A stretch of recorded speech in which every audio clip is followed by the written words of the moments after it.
இது video number 2. ஏற்கனவே சொன்னபடி அதை கண்டினியூஸாக பிரேக் பண்ணிட்டு போகிறேன், கட் பண்ணி போடுறேன். ஒரே வீடியோனா பார்க்க மாட்டீங்க, ஸ்கிப் பண்ணிட்டு போயிடுங்க, லாங்காக இருக்குன்ட்டுன்னு. இப்போ ஒரு வீடியோ, இந்த வீடியோட தலைப்பு என்னென்னா திருவடி விசேஷம். திருவடி விசேஷம். எந்த திருவடி?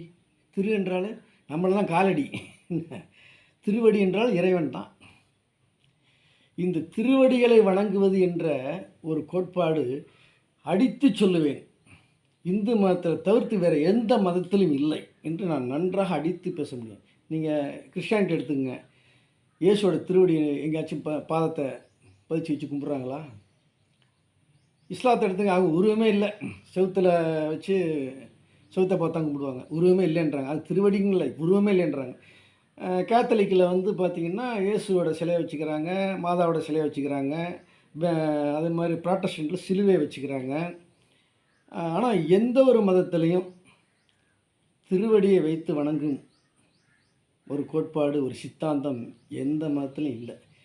ஆனால் நம்ம இந்து மதம் சிறப்பித்து சொல்கிறது, இறைவனை விட இறைவன் நாமம் சிறந்தது, அந்த நாமத்தை விட அவன் திருவடி சிறந்தது என்று சொல்கிறார்கள். அந்த திருவடி சிறப்பு, அது அந்த திருவடியை விட அவன் பாதுகை விசேஷங்கிறாங்க. பாதுகைன்னா காலணி, செருப்பு, பாதரட்சை. ராமனுடைய பாதரட்சை 14 வருஷங்கள் சிம்மாசனத்தில் ஆண்டுச்சு, அயோத்தியா ஆண்டுச்சு. அந்த கதை உங்களுக்கு எல்லாருக்கும் தெரிஞ்சிருக்கும். இல்லைன்னா யூடியூப்பில் போய் கூகுளில் போய்ட்டு பாருங்கள், ராமாயணத்தில் வரும். அப்படி இந்த திருவடிகளுக்கு ஏன் நம்ம மதம் இவ்வளவு முக்கியத்துவம் கொடுத்தது என்ற கேள்வி எனக்கு வந்தது இன்று. உடனே அது எனக்கு மேலிருந்து உணர்த்தப்பட்டது. இந்த திருவடி சிறப்பு, இறைவனை நீங்கள் வணங்குறது திருவடியை வணங்க வேண்டும். திருவடி தான் நமக்கு. இந்த காலில் விழுந்து கும்புறதும் நம்மள்கிட்ட தான், இந்து மக்கள்கிட்ட தான். கிறிஸ்டியானிட்டியில் பாருங்கள், முட்டி போடுவாங்க. சர்ச்சுக்கு போனால் முட்டி போட்டு நீல் டவுன், முட்டி போட்டு ப்ரே பண்ணுவாங்க. எனக்கு ஒரு நண்பர் இருந்தார், அவர் பேராவூர்னியில் ஒரு காலத்தில் எம்எல்ஏ, ஏடிஎம்கே எம்எல்ஏ இருந்து ஒரு சிட்டிங்கில் இருந்தவர். அவர் இப்போ இறந்துட்டார். அவர் என்னுடைய பால்ய சிநேகர்னு, காலேஜ் சிநேகர், காலேஜ் மேட்டு. அவர் கிறிஸ்டியானிட்டியில் ரொம்ப தீவிரம், அதுவும் பெந்திகோஸ்து, இந்த அல்லோலியா குரூப்பில் ரொம்ப இது. முதல்ல ஆரம்பத்தில் கத்தலிக்கில் இந்து, அவர் பக்கா இந்து. அவர் காத்தலிக்கு சர்ச்சுகளில் தான் போய், அதுதான் உண்மையான மதம்னு சொல்லி அங்கே போய் கும்பிடுவார். அப்போ நான் அவரோட சர்ச்சுக்கு கூட போவேன் துணைக்கு. அப்போ என்ன பண்ணுவார்னா, சர்ச்சுக்கு முன்னாடி குறன்னு மண் இருக்குது பாருங்கள், அந்த பேப்பரில் எடுத்துகிட்டு வந்து மண்டி போடும்போது 2 மண்டிலேயே அந்த பேப்பரில் உள்ள மண்ணை விரித்து வச்சுட்டு அதில் மண்டி போட்டு கும்பிடுவார். நான் சொல்லுவேன், ஏன் உனக்கு இந்த தேவையில்லாத வேலை? இயேசு நமக்காக சிலுவையில் அறையப்பட்டு சித்திரவதைப்பட்டார். நம்ம அவருக்காக அந்த மூட்டு வலியை கூட தாங்கிக்கலைன்னா அந்த மூட்டை சிரமப்படுத்தி செய்யணும்னு. அப்படிலாம் ஒன்றும் இல்லை. இது வெள்ளைக்காரனுக்கு என்ன, அரசன் முன்னாடியும் அரசி முன்னாடி கூட நீல் டவுன் மண்டிக்கிட்டு தான் வணங்குவாங்க. நீல் டவுன் அப்படிங்கிறது அவங்களுடைய பணிவை காட்டுவது. அதுபோல் இறைவன்கிட்ட தன்னுடைய பணிவை காட்டுவதற்காக அவருக்கு மண்டியிட்டார்கள். நம்மளும் சொல்ல மண்டியிடு என்று சொல்கிறோம்ல அது. ஆனால் நம்ம அதுக்கு மேலே சாஷ்டாங்கமாக கீழே விழுந்து கும்பிட்றோம், பாதத்தில் விழுந்து கும்பிட்றோம். அதை விட சிறப்பு மண்டியை விட அது சிறப்புன்னு நான் சொல்லுவேன். அப்புறம் பிற்காலத்தில் இப்போ பக்கா இந்து மதத்தினுடைய சிறப்பை உணர்ந்து வந்தார். அந்த அலோலியாவும் விட்டுட்டு வந்தார். அப்புறம் அவரே ஒரு ஜோதிடராகவும் ஆகிட்டார். நான் அவருக்கு ஜோதிடத்துடைய கீயை நான் தான் திறந்து விட்டேன். ஜோதிடம் பொய்ன்னு சொன்னவர், நவக்கிரக சாத்தான் என்று சொன்னவர், பிற்பாடத்தில் மிகப்பெரிய ஜோதிடர் வந்து ஒரு எம்எல்ஏ மந்திரி ஆவார்னு சொல்லி அதுலேருந்து ஃபேமஸ் ஆனார். அது பலிச்சு போய். எதுக்கு சொல்ல வரேன்னா, இந்த திருவடிகளை பற்றி சொல்லும் பொழுது எந்த மதத்துலேயும் சாஷ்டாங்கமாக விழுந்து கும்புறதும் திருவடிகளை கும்புறதும் எந்த மதத்துலையும் இல்லாத ஒரு சிறப்பு. நம்ம மதத்தில் என்ன இல்லை, இந்து மதத்தில் ஏன் நம்ம இன்னொரு மதத்துக்கு ஓடணும்? தேவையே இல்லை.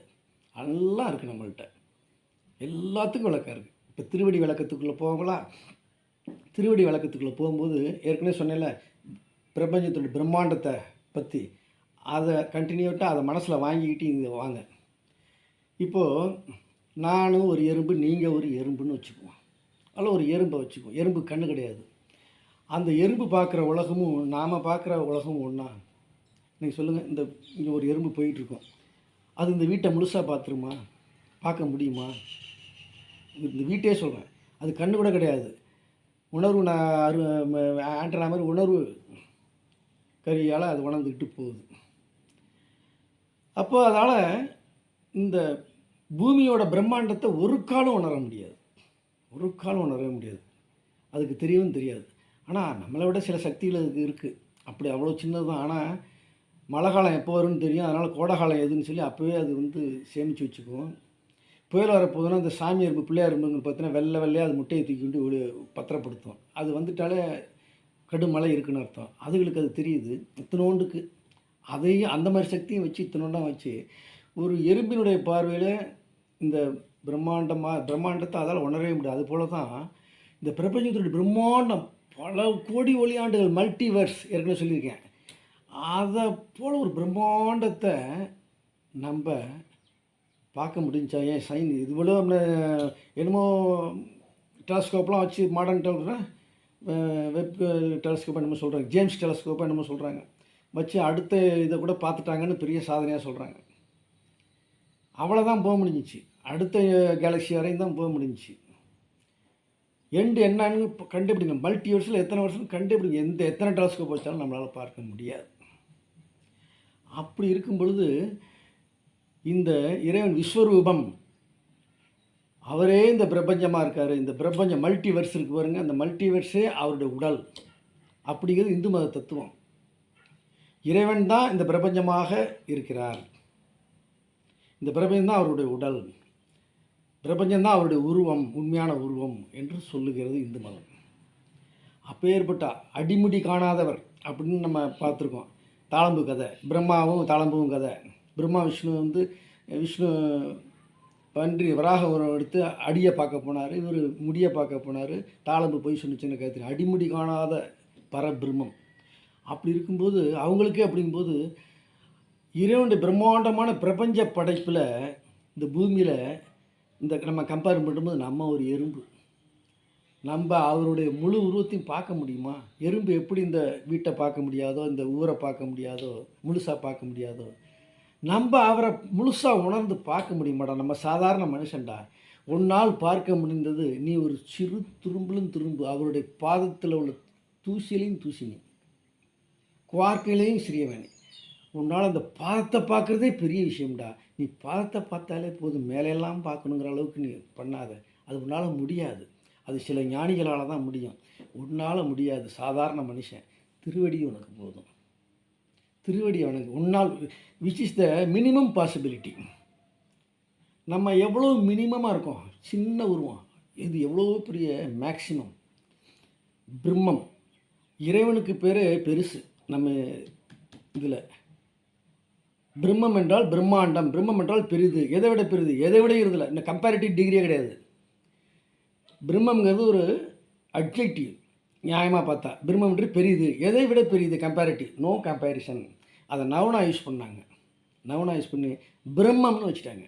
ஏன்னா அதை விட பெருசு எதுவுமே இல்லை. அந்த அளவுக்கு அதான் மல்டிவர்ஸ், அதான் அவருடைய உடல். அதை நம்ம பார்த்து தரிசிக்கணும் அப்படிலாம் ஆசைப்படலாமா? இறைவனுடைய திருவடியை எது கூட நீ பார்க்குறது, முழுசாக பார்க்குறது கஷ்டம். அல்ல, மினிமம் பாசிபிலிட்டி, மினிமம் அக்சசிபிலிட்டி நம்மளுக்கு இவ்வளோ தான், திருவடி தான். இதை பிடிச்சிக்க போதும்.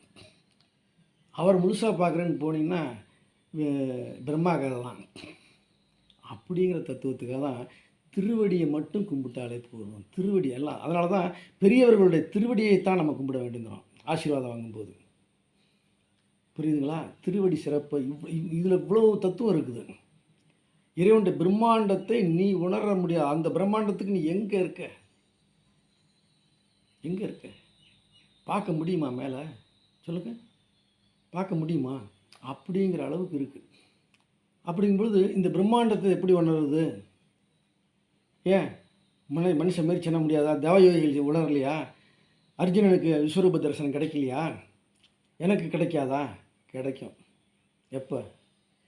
இந்த மண்ணுலக பிரபஞ்சத்தை விட்டு வெளில வந்தா, இந்த ஆசைகளை விட்டு வெளில வந்தா, இந்த கர்மாவை விட்டு வெளில வந்தால் கிடைக்க ஓரளவுக்கு உனக்கு கொடுப்புன்னு இருந்தால் சான்ஸ் உண்டு. எப்படி கடலுக்குள் இருக்கும் மீனுக்கு கடலுன்ற அளவை தெரியுமா? கடல் எவ்வளோ பெருசுன்னு அதுக்கு தெரியுமா? அது இருக்குது. கடல் நான் இருக்கேன்ப்பா உள்ள, இது எவ்வளோ பெருசு எனக்கு தெரியாது. அது தெரியுமா? கடல்லே பிறந்து வளர்ந்ததுக்கு. ஆனால் கடலுக்குள்ளே தான் இருக்குது. ஆனால் கடலுடைய பிரம்மாண்டத்தை யாரால் உணர முடியும்?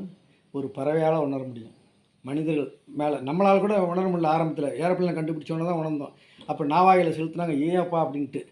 அப்போ கடலுக்கு எல்லையற்றதுங்கிறது ஃப்ளைட்லேருந்து ஏர்வியூலேருந்து பார்க்கும்போது அதனுடைய பிரம்மாண்டம் தெரிகிறது. அதே போல் இந்த பிரபஞ்சம், இந்த வெர்ச்சுவல் ரியாலிட்டியில் வாழ்கிறோம்ல, இந்த வெர்ச்சுவல் இந்த மாயைக்குள்ளே இருக்கிறோம்ல, மாயைக்குள்ளே இருக்கிற வரையும் இறைவனுடைய பிரம்மாண்டத்தை உணர முடியாது. இந்த மாயை விட்டு வெளில வரணும். ஆதர்சம் இது மாயை, இது தோற்றம் அப்படிங்கிறத புரிஞ்சுக்கிட்டு இதை விட்டு வெளில வரும்பொழுது தான் அகக்காட்சி, உண்மையான காட்சி, இந்த ரியாலிட்டி, ஆக்சுவல் ரியாலிட்டி என்ன, கடவுள் தன்மை என்னங்கிறது அப்போ தான் புரியும். அது மிகப்பெரிய விஷயம். சும்மா புரிதலோடு விட்டுருங்க. அதை அந்தளவுக்குலாம் நீங்கள் போகாதீங்க, வேண்டாம், அது நமக்கு வேண்டாம். நீங்கள் அதற்காக படைக்கப்பட்டிருக்கீங்களா? தெரியாது இல்லையா? எல்லா மனிதனும் ஒவ்வொருத்தரும் ஏதோ ஒன்று அச்சீவ் பண்ணணும்னு இருக்கான். எல்லாரும் முதலமைச்சர் ஆகிட முடியுமா? எல்லாரும் பிரதம மந்திரி ஆகிட முடியுமா? எல்லாரும் டெண்டுல்கர் ஆகிட முடியுமா? சொல்லுங்கள், முடியாது. அவங்கவுங்க பாசிபிலிட்டிக்கு ஏதோ அச்சீவ் பண்ண வந்திருக்கிறோம். ஏதோ கர்மா, நம்ம கர்மாவை தீர்க்க வந்திருக்கோம். ஏதோ ஒன்று அச்சீவ்மெண்ட்டு பண்ணுறோம்.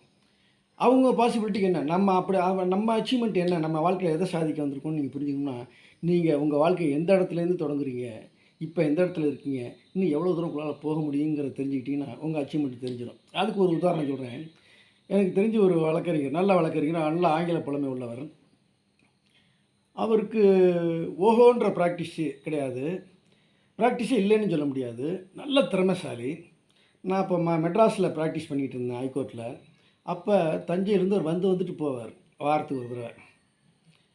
அவரே எல்லாத்துக்கும் ஆஜராவார். இப்போ முன்சிப் கோர்ட்டில் கேஸ் போட்டார்னா அவரே ஹைகோர்ட் வரையும் அவரே நடத்திக்குவார். எத்தனை அப்பீல் வந்தாலும் அவரே பார்த்துக்குவார், வேறு யார்ட்டையும் கொடுக்க மாட்டார். அப்போ அந்தளவுக்கு திறமை உள்ளவர். ஹைகோர்ட் வரை, முன்சிப் கோர்ட்லேருந்து ஹைகோர்ட் வரையும் நடத்தக்கூடிய வல்லமை பெற்றவர். அப்படி இருக்கும்போது அவரை அடிக்கடி சந்திப்பேன், அவரோட நல்லா பேசிக்கிட்டு இருப்பேன். ஏன் சார் சிரமப்படுறீங்க வாரம் அவருக்கு அப்போவே 60 தாண்டி இருப்பார். நான் 40களில் இருந்தேன் வயசில். ஏன் அவ்வளோ சிரமப்படுறீங்க, இங்கேயே ஒரு ரூம் போட்டு தங்குங்க, அல்லது ஃபேமிலிங்க தான் கொண்டாந்துருங்களேன் என்ன அப்படின்னு. தம்பி என்ன அப்படி சொல்லிட்டீங்க, என் வாழ்க்கையிலேயே இப்போ தான் ஒன்றை சாதிச்சிருக்கேன். என்ன சார்? தொழில் ரீதியாக சொல்லுவார்னு நினச்சேன். 10 லட்சத்துக்கு வீடு கட்டியிருக்கேன் தஞ்சாவூரில். ஏன்னா அவர் சாதாரண துரட்டு ஓட்டு, நாட்டு ஓடு, அந்த காலத்து ஓட்டு வீட்டில் இருந்தப்போ நான் அவர் வீட்டுக்கு போயிருக்கேன், பார்த்துருக்கேன். புண்ணாக்கு வாங்கிட்டு போவார் மாட்டுக்கு. அப்போலேருந்தே அவருக்கு தெரியும். அவர் எக்ஸ்டென்ஷன் ஏரியாவில் ஒரு பெரிய, அப்போ 10 லட்சங்கிறது பெரிய காசு. நான் சொல்கிறது 95 94 போல். 10 லட்சத்தில் ஒரு வீடு கட்டியிருக்கிறேன். இப்போ தான் அது பெரிய சாதனை. நல்லா கட்டியிருக்கேன், என் மனசு போல் பார்த்து கட்டியிருக்கேன். அதில் நான் வசிக்கிறத விட்டுட்டு நான் இங்கே இருப்பேனா?